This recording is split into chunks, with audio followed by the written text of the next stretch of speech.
Hey everybody, welcome back to another live stream here over on the channel. So before we get started, I just want to make sure, as always, that if you want to watch the video on replay, that it will be here, and I'm not talking to. If you want to watch the video on replay, that it will.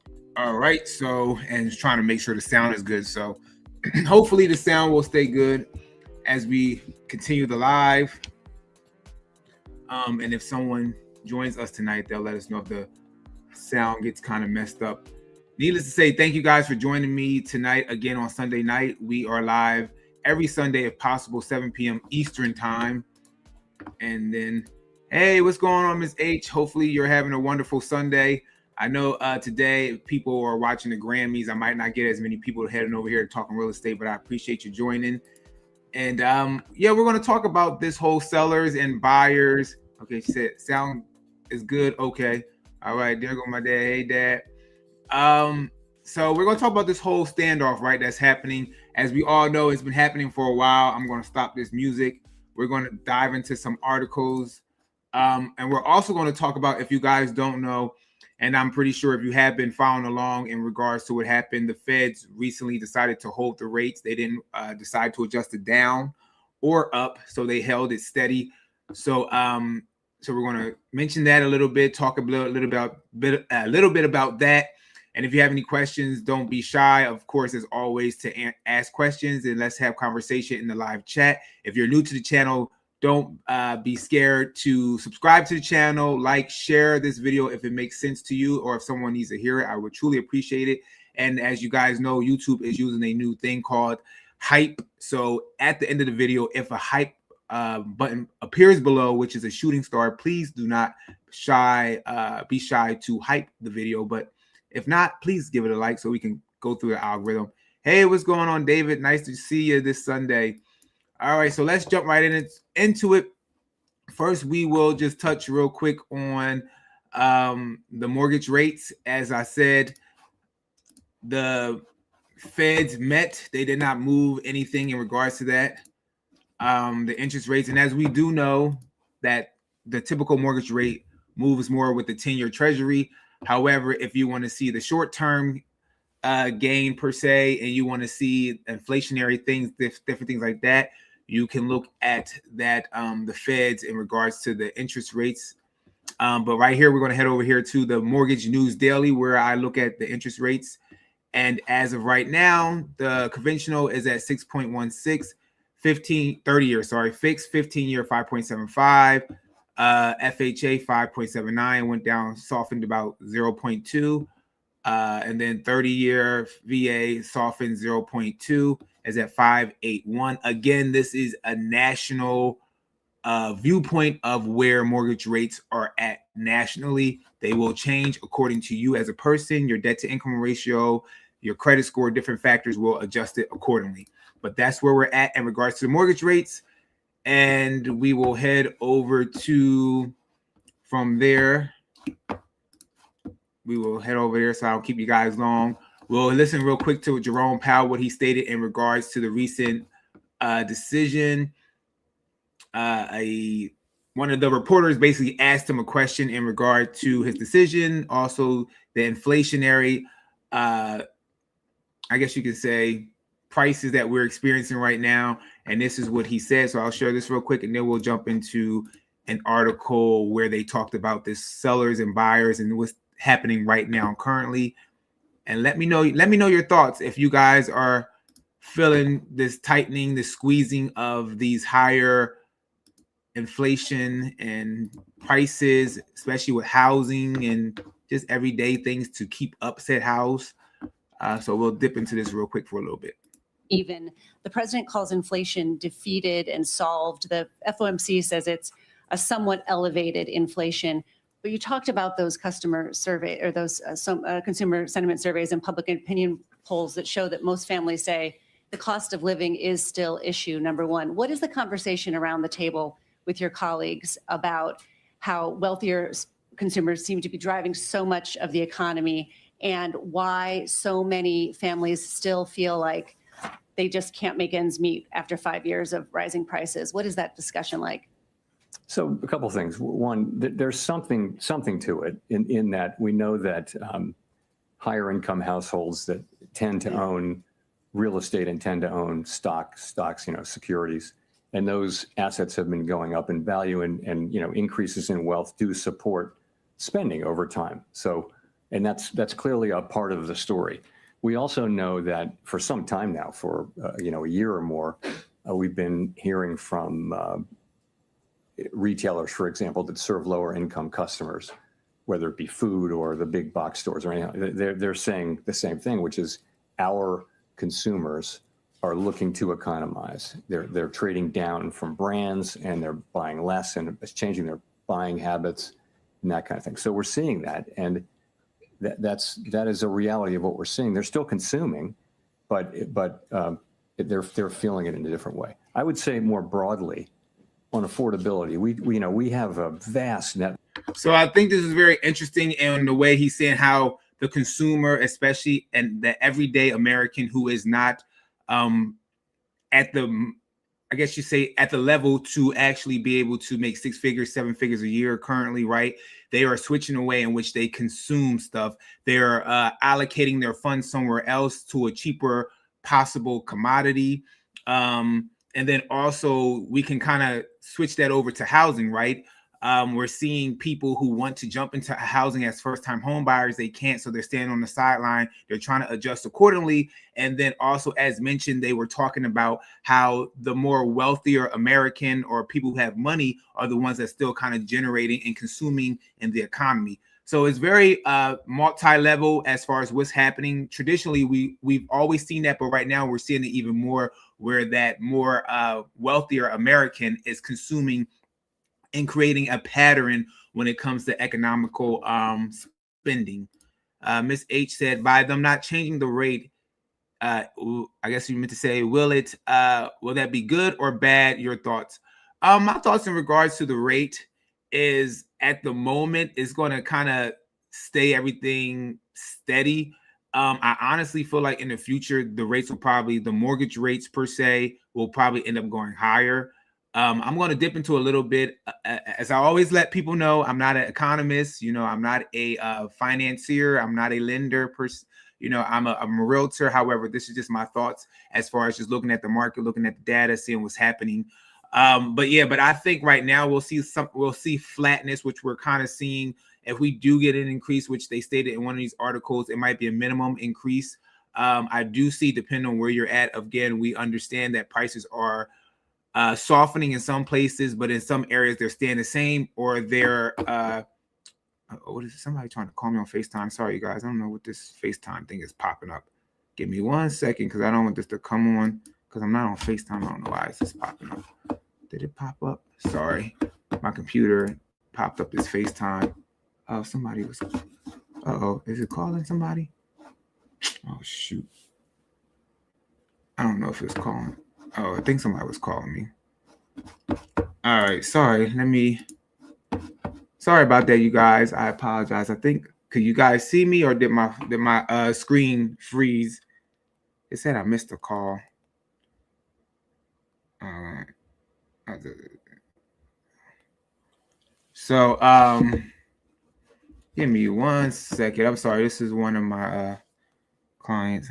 Okay. I apologize, you guys. No problem.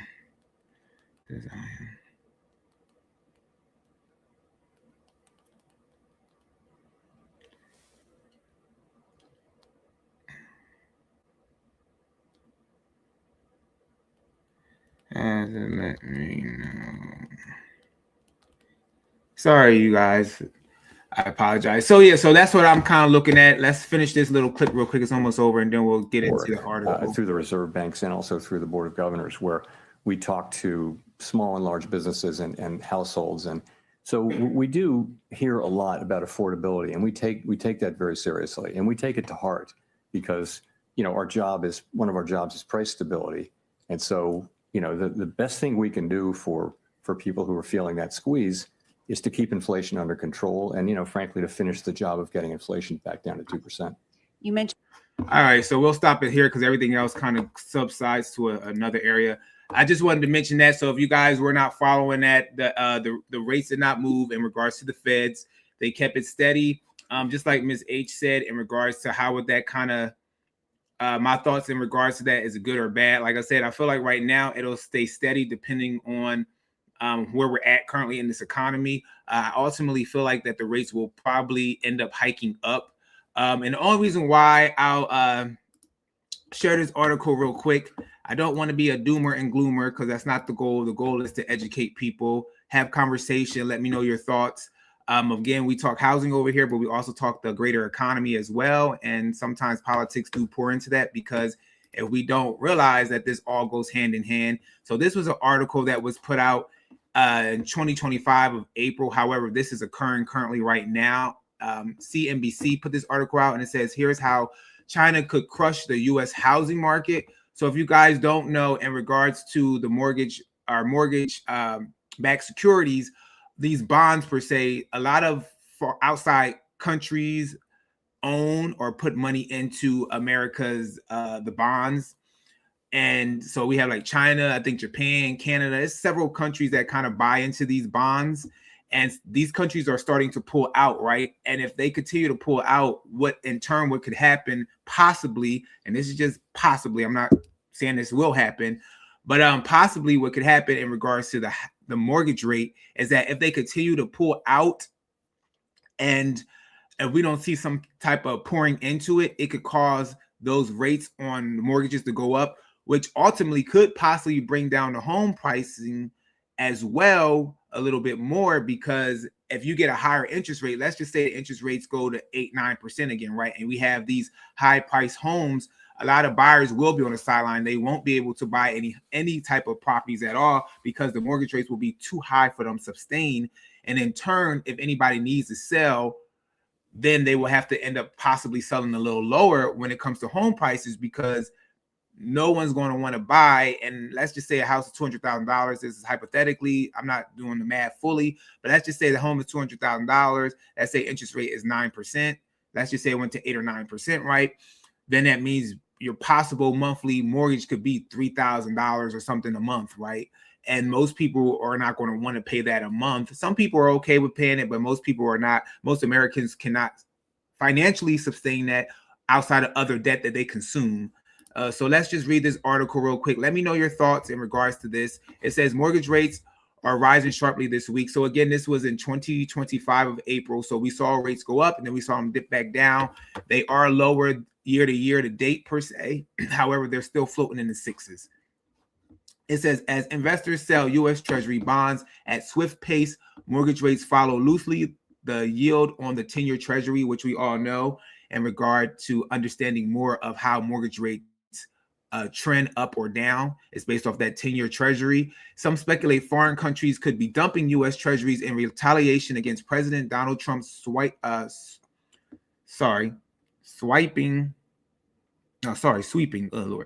tariff plan. I'm like, Lord Jesus, Devon, read. Sweeping tariff plan. It says, but there is another even bigger concern for both mortgage investors and for the all important spring housing market, which that spring housing market was of last year, because again, this was in April. But we still want to kind of see how this could possibly affect this housing market in the spring of 2026 as well. So they're saying, what if China, one of the largest holders of agency mortgage-backed securities, which are the MBS, decides to sell those holdings as well in response to U.S. trade policies? And what if other countries follow? It says, if China wanted to hit us hard, meaning America, they could unload treasuries. Is that a threat? Sure it is, said Guy, executive chair of the Inside Mortgage Finance. They're going to look at pushing levers and trying to put pressure targeting housing and mortgage rates, and it is a powerful driver of something like that. At the end of January, foreign countries owned 1.32 trillion worth of U.S. MBS, or 15% of total outstanding, according to Jenny May. The top owners were Japan, China, Taiwan, and Canada. So even though it's not a vast amount of our MBSs, 15% out of 100%, that's a nice chunk, right?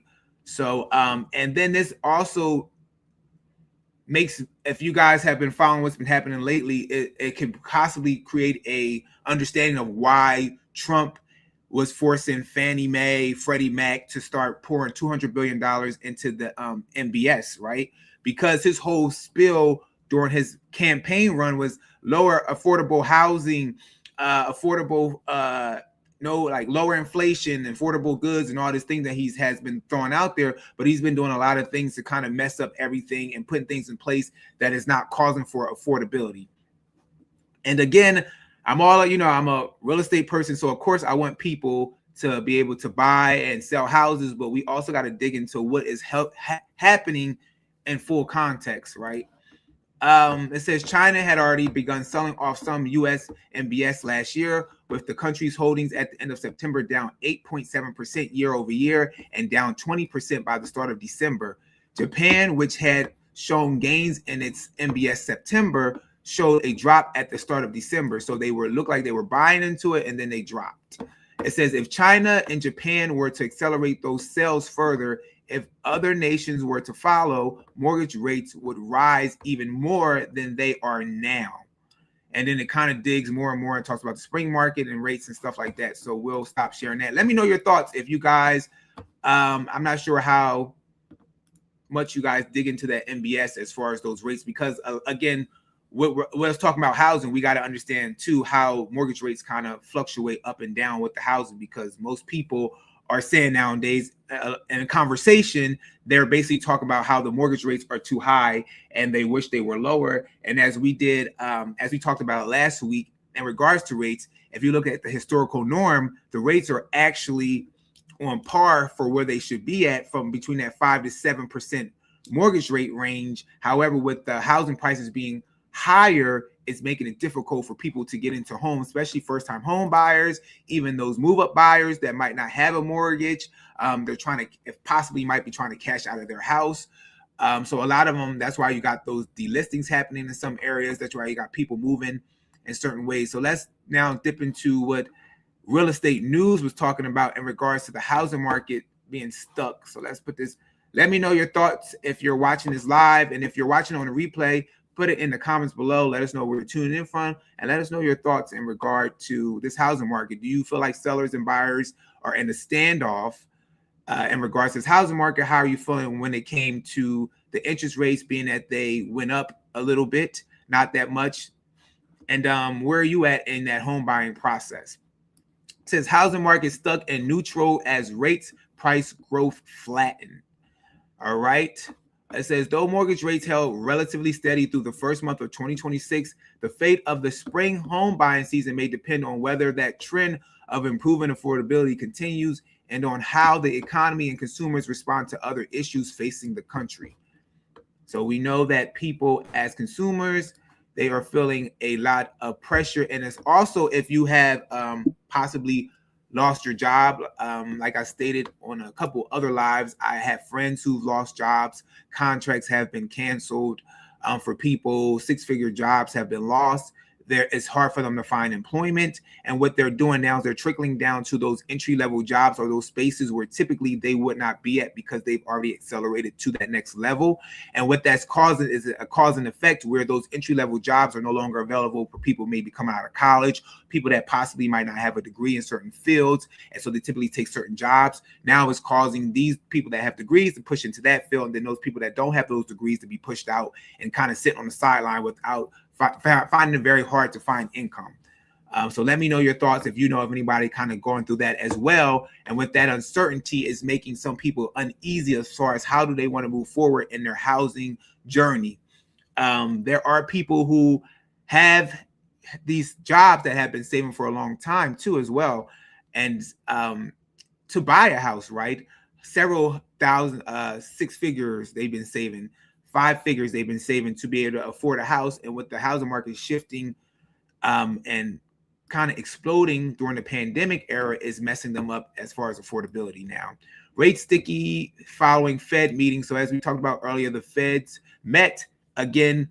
The mortgage rate does not follow the Fed interest rate per se, but typically it did go in tandem to it. So if we saw them lower that, it would bring some type of confidence to the market, to the economy, and then in turn that 10-year treasury would move because those investors might go out and purchase some bonds, which then in turn you would kind of see that interest rate slip as well as the Feds moved those rates down. But now what's happening is a separation from the two. We're seeing them slowly but steady either staying steady or lowering those rates by 0.25 base points every now and then. But we're seeing that 10-year treasury kind of yield off and break apart from that rate. So hopefully that gap will get closer. I'm not sure.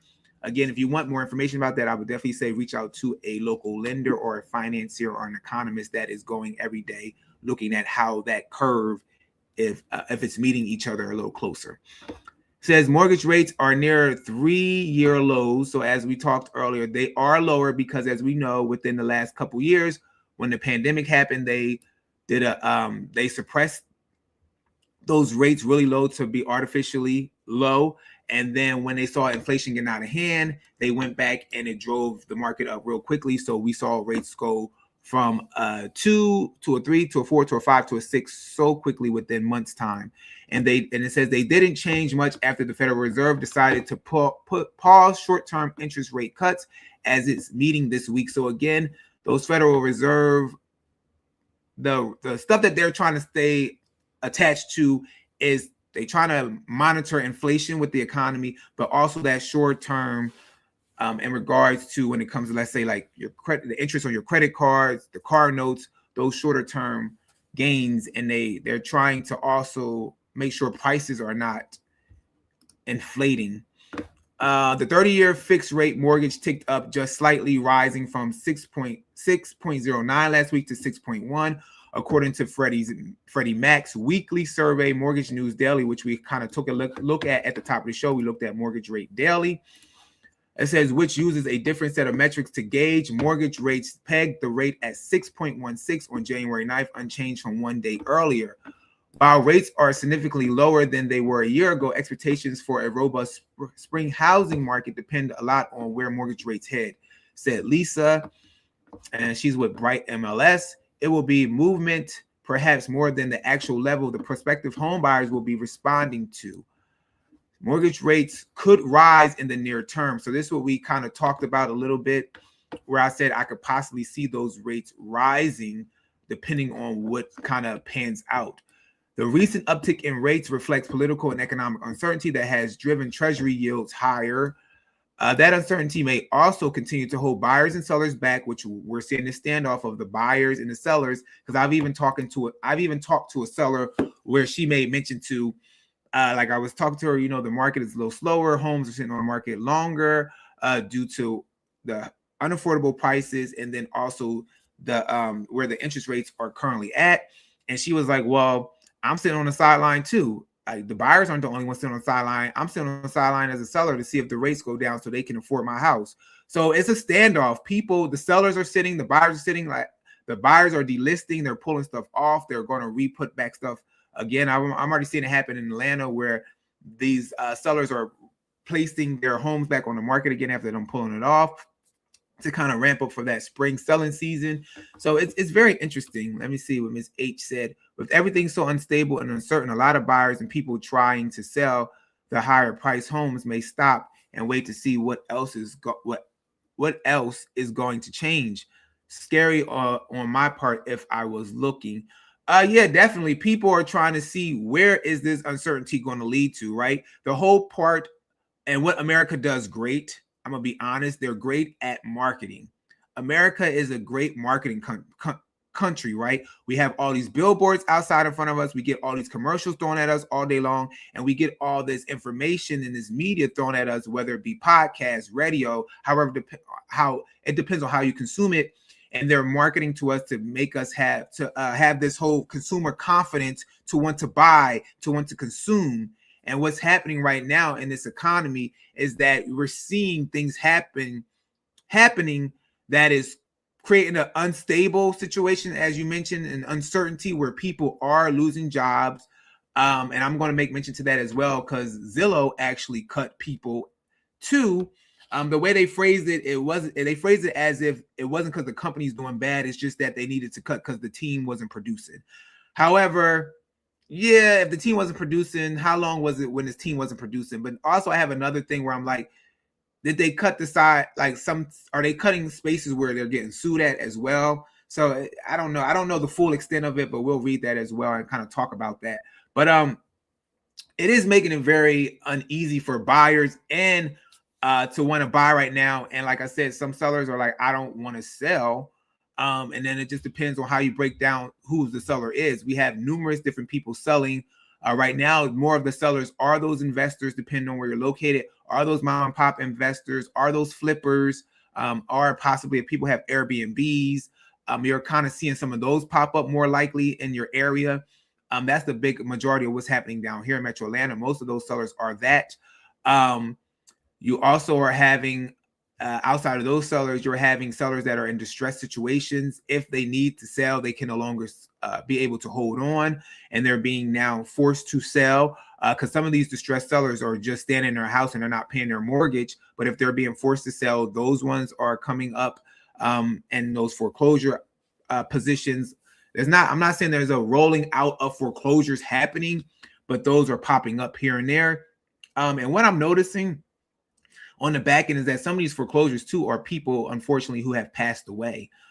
So these are like houses that are foreclosing in the circumstances of they died, so they're no longer paying their mortgage, of course.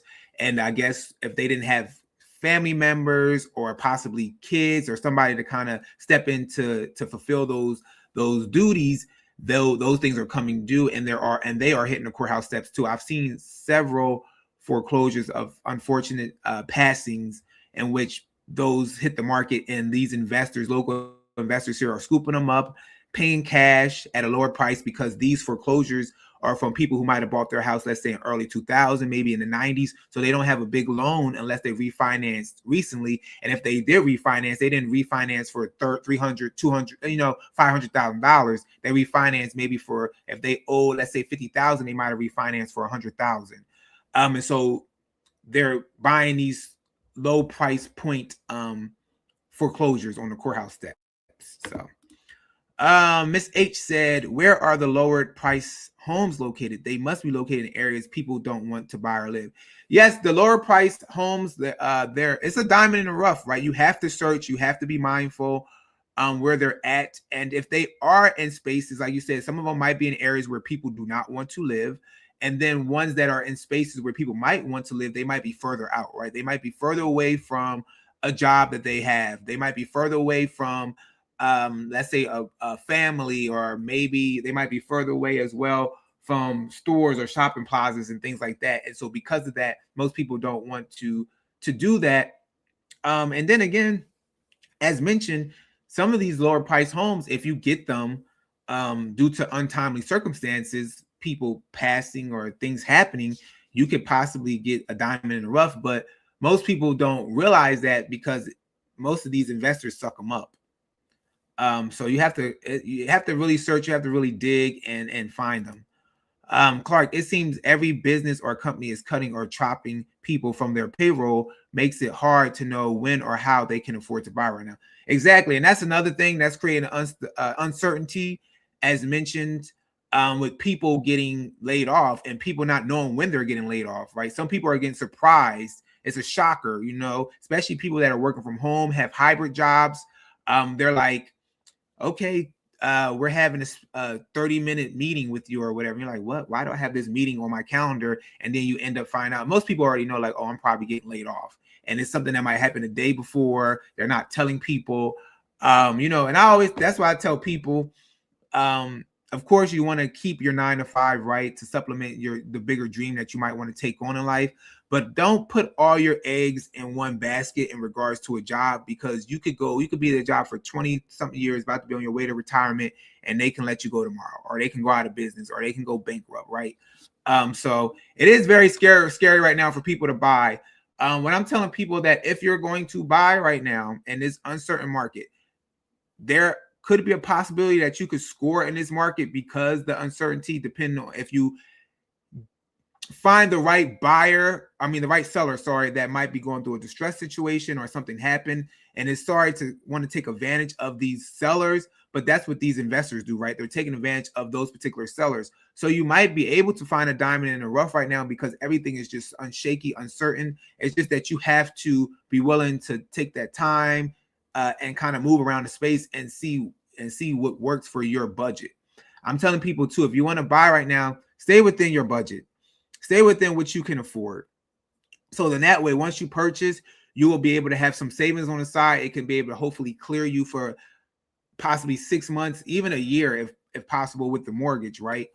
Depending on how your tax assessment goes and how your home insurance situation is. But typically, you could be able to kind of wait. You could be able to go a whole year where those bills might stay, hopefully, the same in regards to that mortgage, that escrow, before that tax assessment comes back up, that you can possibly sustain if you're looking for another job. But yeah, you just got to be very mindful in this economy right now. Again, like I said, I am a realtor. Of course, I do real estate. I want to help people buy and sell property, but I want people to make financial decisions that's smart to them and be very educated and make those informative decisions as well, because you don't want to get into a space that you find yourself without shelter. So just be very mindful of, talk to your local realtor in your area, really assess what's happening in the area, whether you're buying or selling right now, understand your odds, understand the chances. Again, it depends on your market, right? Some markets are still holding strong, which is crazy to me, but people are still buying.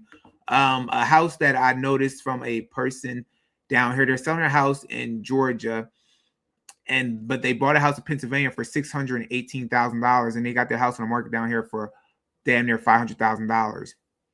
So they're paying 2 mortgages. So some people, they got it like that. I'm like, one day we all gonna have it like that too. Everybody that's on this live, everybody's watching this video, we gonna have it like that too. But some people out here balling right now. They got all the money in the world. It says, she also said, be an important factor in rate trajectory, leading to rate volatility and probably higher rates in the weeks ahead.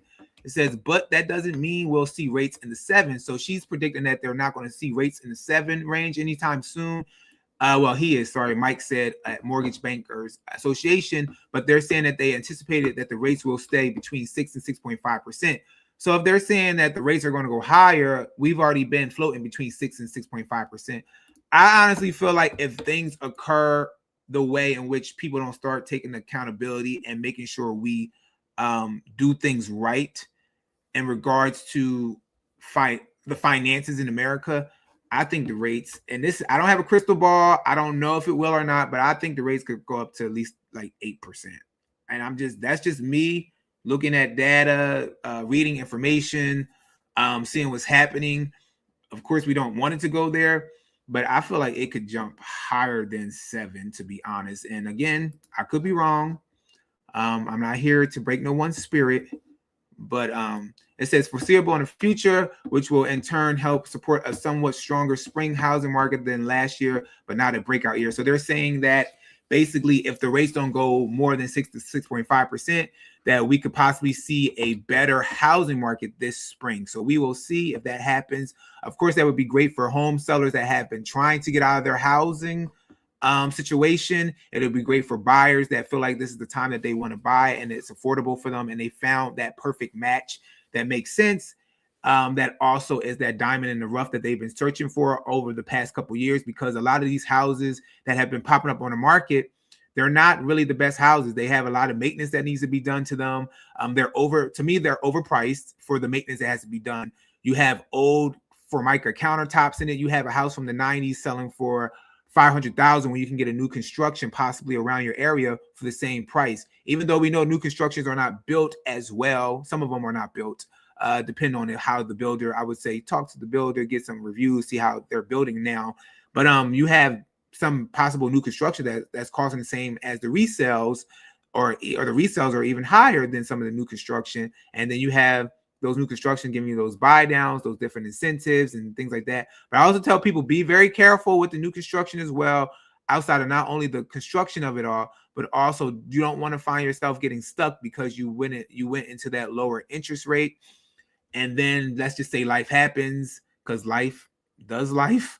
And let's say it happens and you have to move within a year or two. If you go in, at a certain price, and then you have a lower interest rate, it could possibly be hard to get out of it, because that next person coming along will not assume that interest rate. Yeah, they have assumable mortgages through like FHA and VA, but those take longer to kind of clear through the system. A lot of people don't qualify, and then typically you would have to pay the difference in that equity. And then sometimes if there's no equity there, you would have I think it's the seller or somebody pays the loss of it or something.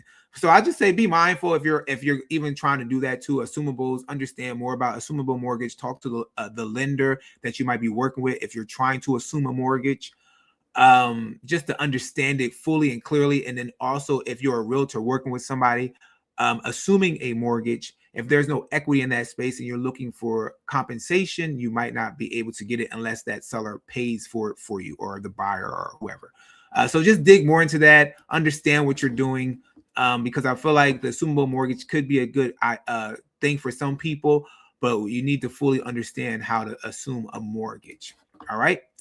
It says applications fall, but buyers remain active compared to 2025. So they're saying that the applications as far as mortgages fell, but the buyers are still remaining active compared to 2025. On a weekly basis, overall mortgage applications dropped 8.5% for the week ending in January 23rd, according to the MBA, while refinance applications fell 16% amid a short-lived spike in mortgage rates. So as we heard, there were a lot of people trying to refinance.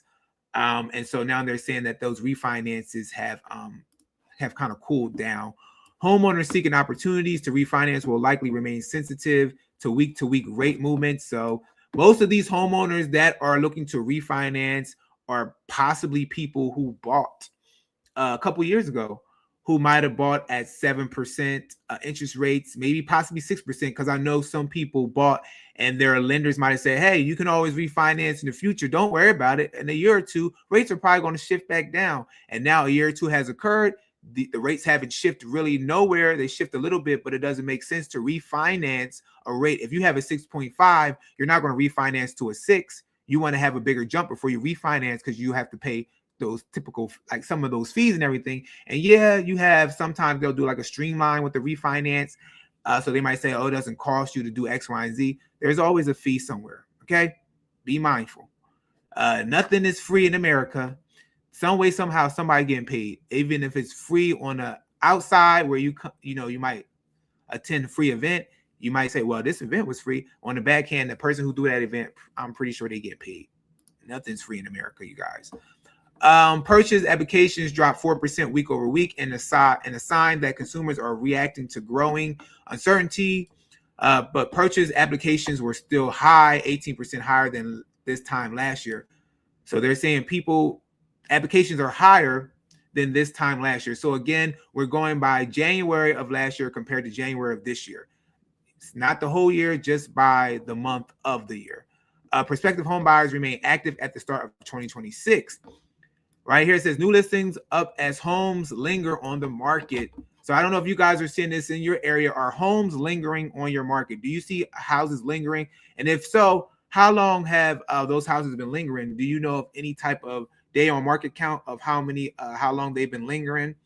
Let me know. Let me know in the chat or on a replay if you're watching it back. Put it in the comments below. I would love to know what market you're in and what you might be possibly seeing, even if you look it up on Zillow, how long those days on market are. It says buyers cancel home purchase agreements at a record high pace last month, and pending sales also fell 1.6 for the 4 weeks ending January 25th, according to Redfin data. But new listings increased 0.8%, marking the first rise since November as buyer demand improves. So they're saying new listings have come to the market, have increased, even though pending sales have fell, meaning that they were under contract pending to possibly close, and some people decided to pull out due to different circumstances.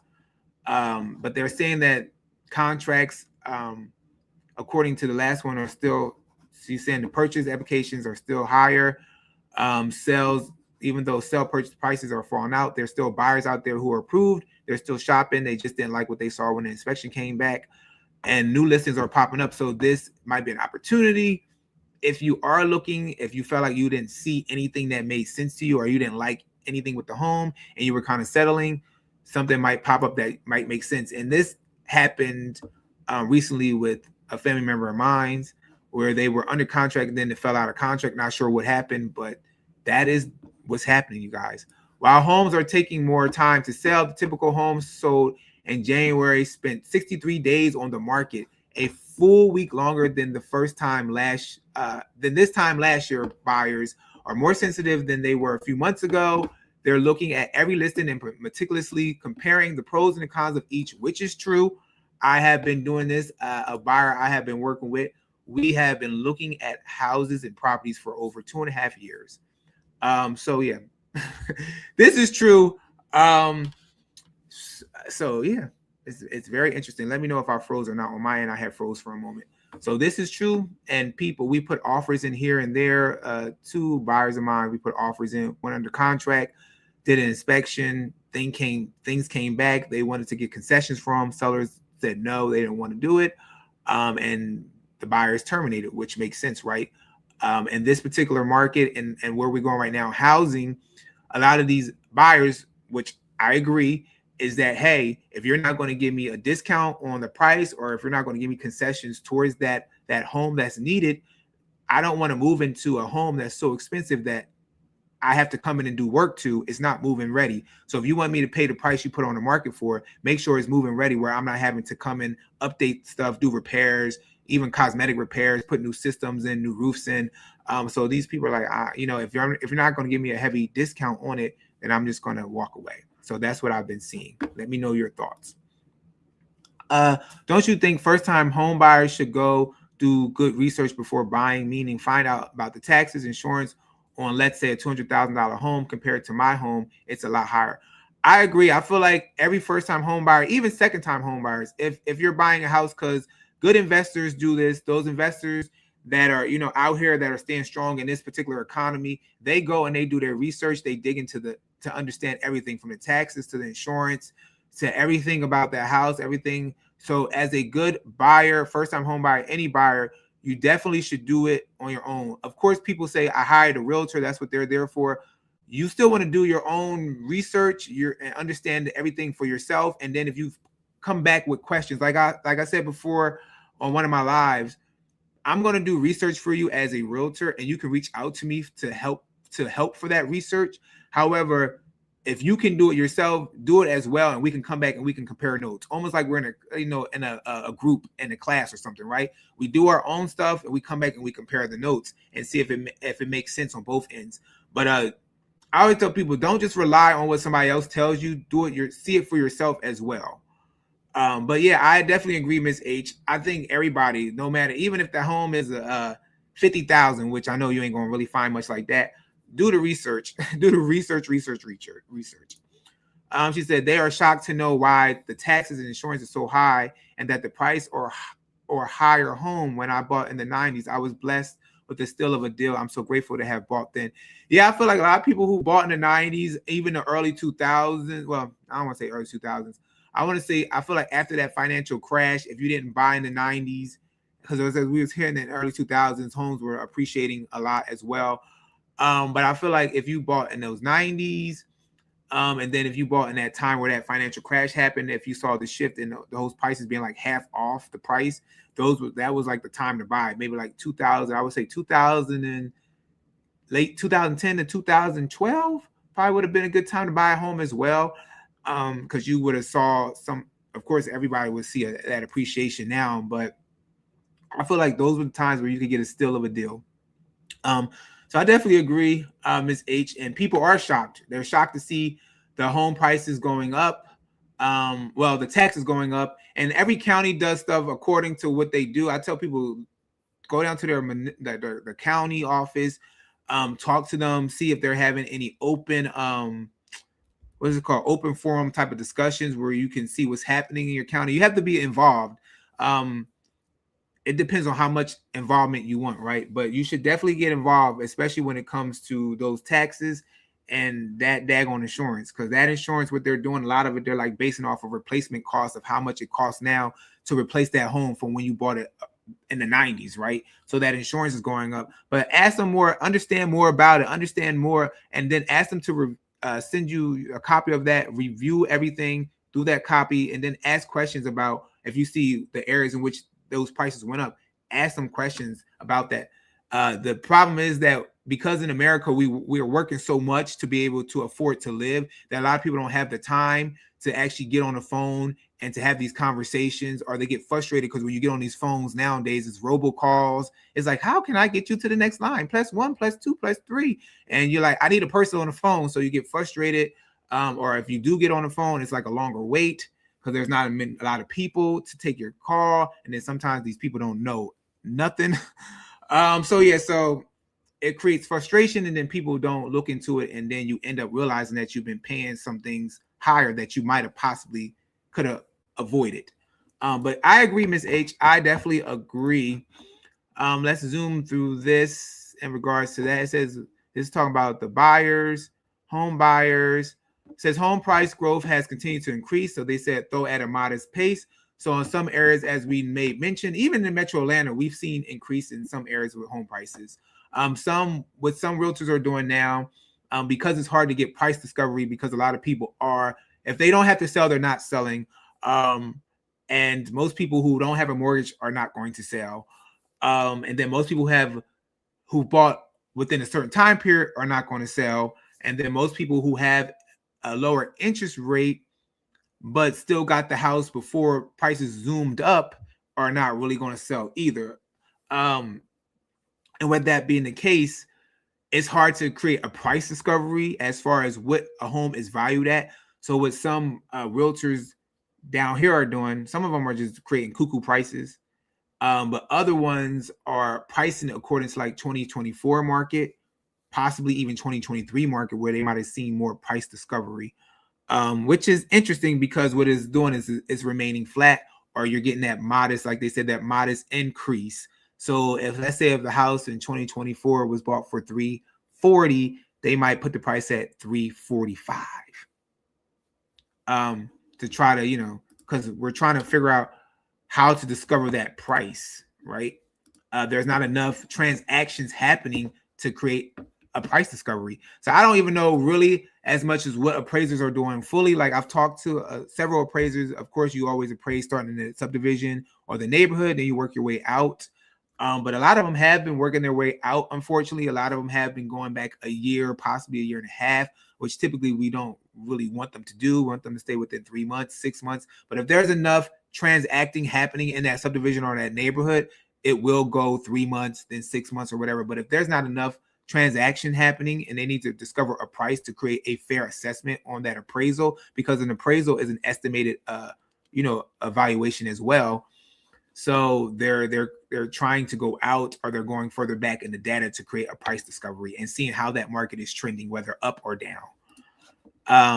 So I would definitely talk to an appraiser as well if that is something that you guys have been wanting to find out in your area. Price growth estimates vary, with the latest SP Cotility Case-Shiller Home Price Index pegging November 2025 year-over-year increase at 1.4%, and the Federal Housing Finance Agency reporting at slightly uptick of 1.9%. And America's estimate was America's estimate was lower at 0.5%. And Adam said 2025's national medium sales price was 2.6% higher than in 2024. And again, yes, the prices will be higher, the medium sales price, because that is the medium price over what is transacting. If you in your area, if there is a lot of $1 million price homes being sold and there's not that many lower price homes being sold, your median price is going to be higher. Your average is going to be higher. And right now we're in a situation in an economy where people who have money are the ones transacting more than people who are working everyday jobs trying to live paycheck to paycheck. So you will see a higher possible price. And I know some people will say, well, no, that's not the reason why people are still buying. I'm like, okay, however you want to phrase it, you phrase it. But that's how you create a medium and an average, right? It's based off of how, the pricing. It says affordability improvements coming. For now, the housing market is stuck, as we said. That's why I said in this live, and I wanted to have this conversation, sellers and buyers in the housing standoff, because we're kind of stuck. It's frozen, right? It says, as affordability remains a top concern for many consumers, according to Cotality, principal economist. And then it says buyers can't meet the price sellers need to preserve their equity or move laterally. So again, these home sellers that might have bought a couple years ago, or they don't have a mortgage and they're trying to move to another house, maybe downsize, maybe upsize, and they're like, hey, we need this amount of money to move this to move laterally, right? Move laterally or move down or move up. And they can't, unfortunately. So yeah, so that's what they're stating in regards to that. Let's jump real quick into, let me know your guys' thoughts. How you feeling about this crazy market? I know Ms. H was talking about the uncertainty right now, which I agree is very uncertain. As I mentioned to you guys, Zillow cuts 200 roles. As we're seeing that uncertainty with the with jobs being cut. Zillow cuts 200 roles following performance reviews. So they're basing it off of performance reviews. Says Zillow Group let go about 200 employees, which is not a lot, I guess people would say, but it's still being let go of a job. It still hurts, right? Recently, as a part of the performance-related role reductions, Seattle-based real estate company confirmed to GeekWire on Friday. After thoughtful consideration, we made the decision to separate a small number of employees whose performance did not meet expectations, a Zillow spokesperson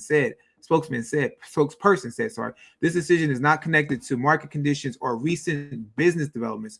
So they're trying to tell us up front, it's not based on what the market is saying or recent business developments. Talking about, I feel like they mean lawsuits.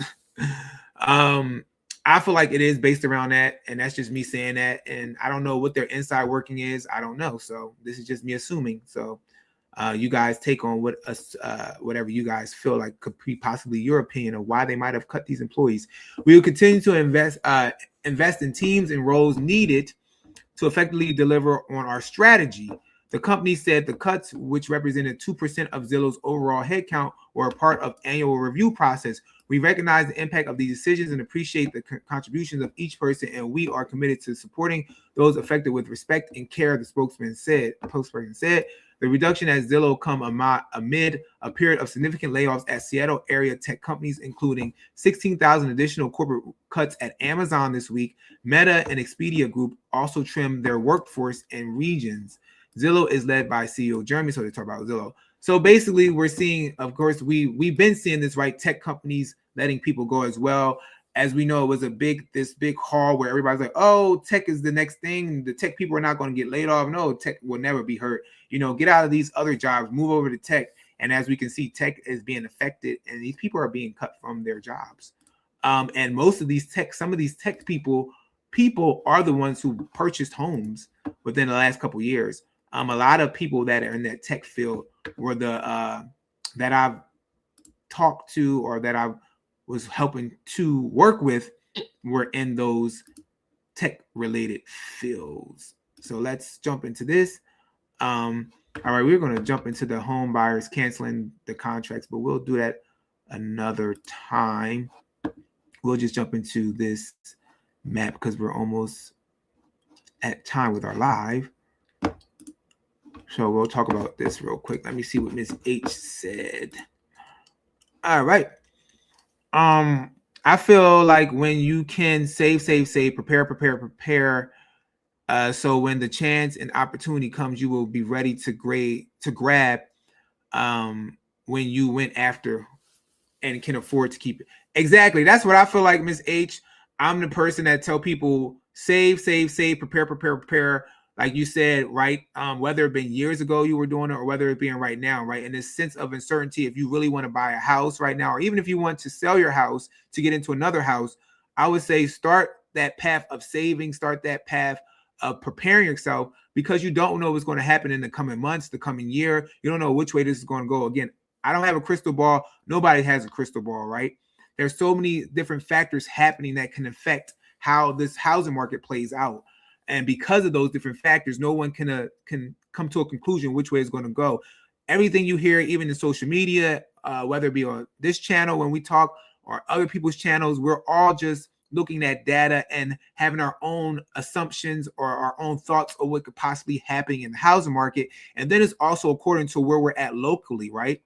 Like my market is different compared to California or compared to Ohio. So because of that, I'm basing it off of the data and then the local data, and I'm coming to this assumption around what my thoughts are. So I tell people, just prepare, save, and when it makes sense to you, make the right informative decision for yourself. Do not allow no one else to make that decision, because we don't know what's coming. Just like the people who bought before the housing crash in 2007, 2008, they didn't realize that was coming, right? No one thought that was coming. They were moving in the pace in regards to everybody thought, the way they were handling the loans and everything. People were like, oh, the housing market is going to keep growing. It's going to appreciate. Everything's going to appreciate. And I know, real estate people like to tell that, but in reality, housing does not always appreciate. And we've seen it happen.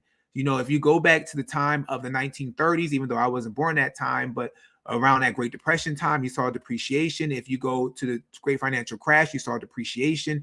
You see depreciation if you don't upkeep the house accordingly. So if it's abandoned, if it's, a disaster zone or whatever they want to call them. But so housing doesn't always appreciate. So there are spurts of depreciation. So we have to lead and understand what we're doing when we're purchasing a house to set yourself up for success in the future. Okay. All right. So let's get into this last article. Let me know your thoughts. It says buyers or sellers housing market. So they're like, is it a buyer's or is it seller's housing market? The standoff, Zillow's updated regional ratings for over 400 markets. And this was released in January 2026. So this is a newer, and this is by Lance Lambert. He also owns, I believe, Resi Club, which is a housing market research and data type of platform. He puts out some good, thoughtful pieces, some good research where he does the data. Unfortunately, I can't be paying for all these platforms. Everybody wants you to pay nowadays, and I ain't got the money to pay nowadays. So we're going to take what they give us for free. Zillow Economist uses an economic model they call Zillow Market Heat Index to gauge the competitiveness of the housing market across the country. This model looks at key indicators, including home price changes, inventory levels, and days on market to generate a score showing whether a market favors sellers or buyers. So they're not going to show you all that data, I don't believe, but they're going to show you where the markets are at. So this is talking about the scores right here. Score of 70 or higher, strong sellers market. And then a score of 27 or below is a strong buyer's market. Zillow's Market Heat Index using national reading. So again, this is where they're doing that thing. And then we're going to go down here to where they're stating that how they're doing it. And I'm pretty sure if you guys kind of checked out other channels, you might have seen these little heat map charts as well. So again, it says a higher score indicates a hotter metro area housing market where sellers have more power. So this was of December 2025, because again, the housing data typically lags either a month or a couple months behind. So we're in December here, even though we're in January in 2026.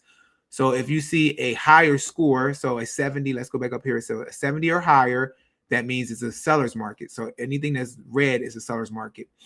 And then if we see a lower score below 27, it's a strong buyer's market. And then we have that medium in between. So we see some parts over here in California. So it says San Francisco right now is a seller's market. San Jose is a seller's market. We have a softer market here, Salinas, Santa Cruz. Right here we have, right under that seller's market, but it's still kind of strong in Sacramento. So over in the West Coast, we're seeing Los Angeles looks like it's kind of picking up, creating a stronger seller's market. Then you kind of head into the Midwest a little bit. As we shift over Denver, we're seeing a softening here. And we're seeing in Omaha, Nebraska, I don't know if David is still in here, but they're saying David right now, they're saying you guys are seeing a kind of a better buyer's market over in that Omaha, Nebraska area. So let me know your thoughts. Omaha is experiencing that a good kind of buyer's market over there. And of course, as we move down here to Atlanta, we're right here in this middle round where we're in the purple, which I'll scroll back up so you guys can see, which is a neutral market. So they're saying we're hitting a balanced market in Atlanta. And then if you start shifting to Macon, Georgia, you're in a buyer's market in Macon, Georgia. Athens, you're in like you're almost at that strong buyer's market. But in Atlanta, things are staying strong in Atlanta in regards to some markets, not every market. So again, that is an indication of all the data that they're using to create that market. But we are in more of a balanced market depending on the months of supply. And there are some areas where they don't have that much supply in sections where a lot of people might want to shift to.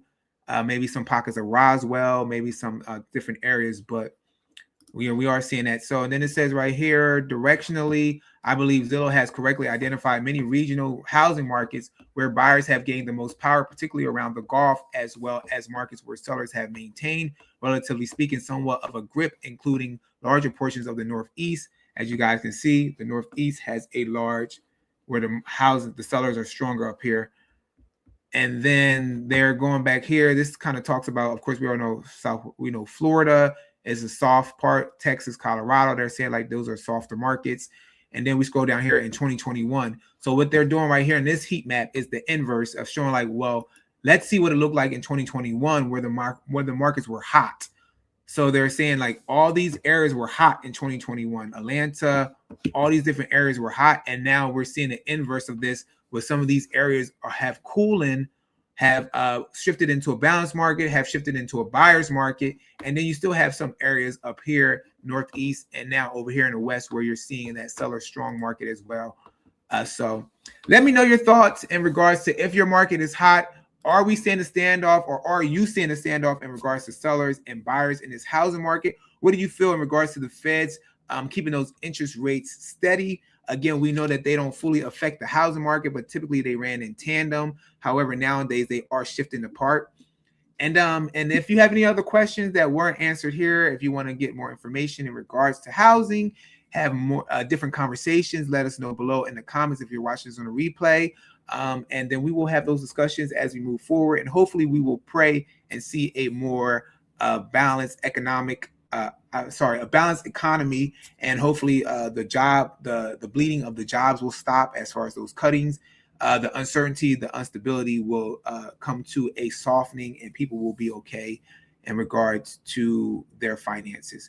But nonetheless, I will see you guys next Sunday. I appreciate everybody joining, Miss H, my dad, David, Matney as well.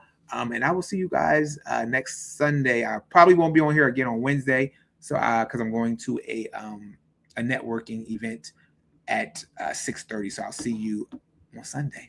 All right. Bye, Miss H. Have a good night. Thank you again for joining. Appreciate you guys. Take care.